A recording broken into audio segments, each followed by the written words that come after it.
The deep purple color of red onions comes from anthocyanins, potent antioxidants that protect your heart.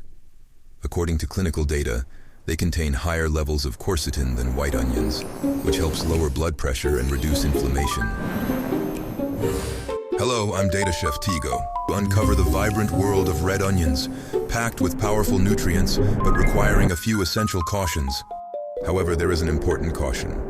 Red onions are rich in vitamin K, which promotes blood clotting. If you are taking blood thinners like Warfarin, consuming large amounts of raw red onions might interfere with your medication.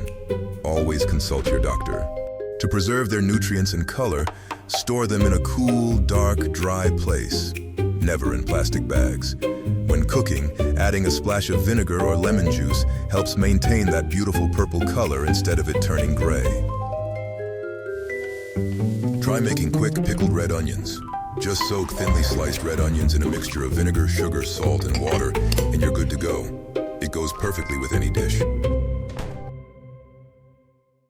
Eat smart, stay healthy. Don't forget to subscribe and like for more data-driven kitchen secrets. See you in the next kitchen session.